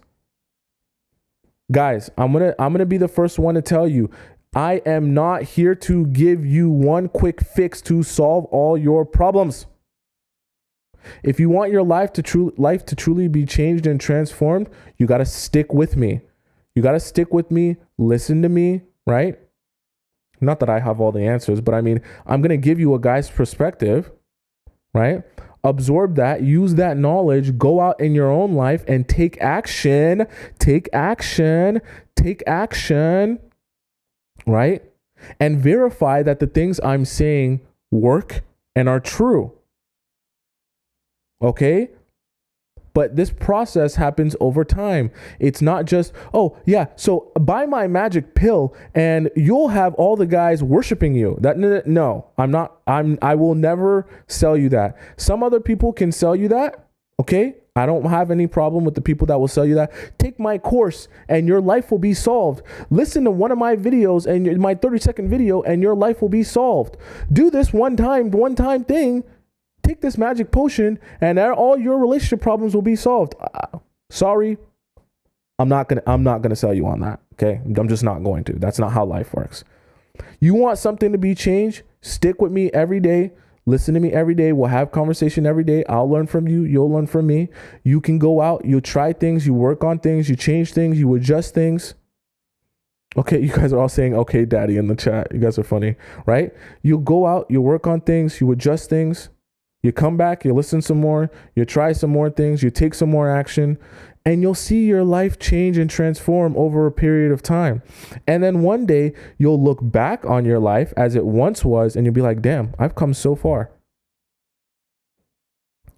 You only have to take one step at a time to get across the world. Right? You only got to take one step at a time. And with enough time, you can go anywhere. Right? You don't got to be able to run the fastest. You don't got to be able to jump the highest. You only got to be able to take one step at a time and you can go anywhere. Truly. Truly. Okay, guys. Do you guys have any more questions for me? Everyone's like, okay, daddy. You guys are funny. Right?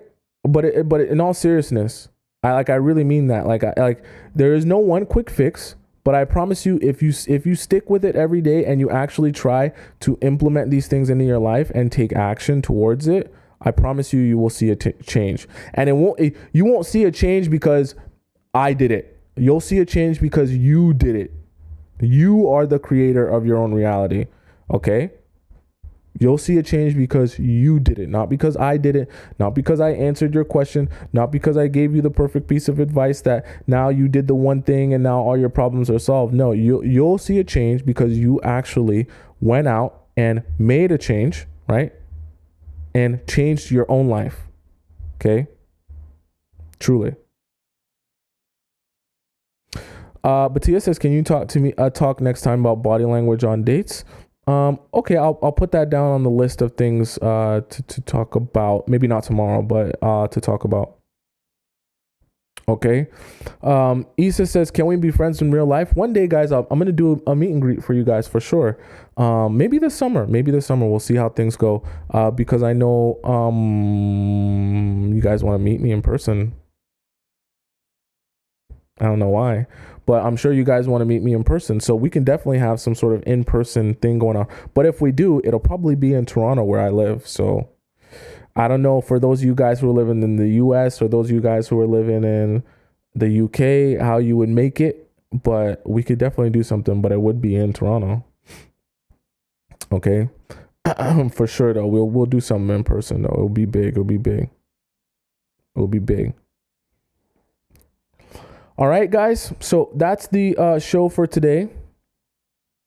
For those of you guys who missed part of the show, whether you came late or you missed some of the points that I made and you want to go back or you want to revisit the points because you're like, oh, maybe I forgot, maybe I didn't get to write it down, you can go on my YouTube page and you can find the live video exactly as we just did it because I'm live on YouTube at the same time that I'm live on TikTok. So you can go on my YouTube page and find that. For those of you guys who are on YouTube, because my YouTube clan is growing. We got a lot of people on YouTube as well. Okay, viewing as well. We got a good growing, and I'm growing a lot on subscribers on there. So for those of you guys who are on YouTube, make sure you go and rewatch the live if you missed any parts, and make sure for those of you on TikTok that you're subscribing to my YouTube page because I'm posting a whole lot on there. I literally just posted yesterday. Okay. Posting a lot of good stuff on there. If you have a personal question for me, you can go on my Instagram and follow me on Instagram as well. For those of you who are on YouTube, you can follow my Instagram as well. It's right there. If you have a personal question for me or just want to keep up with everything I'm doing and be right up my butthole every day. Okay. So I hope you guys have a great rest of your night. I'll be back again tomorrow at 4 p.m. Eastern time exactly. You got to figure out what time that is in your time zone. But 4 p.m. Eastern time, I'll be back on again, ready to talk with you and love on you and have a great time with you. Someone said we need a group chat. I'm going to make like a Discord or a group chat or something that we can all be a part of for sure. For sure. I'm going to get to that. All right. Bye, guys. I love you so much.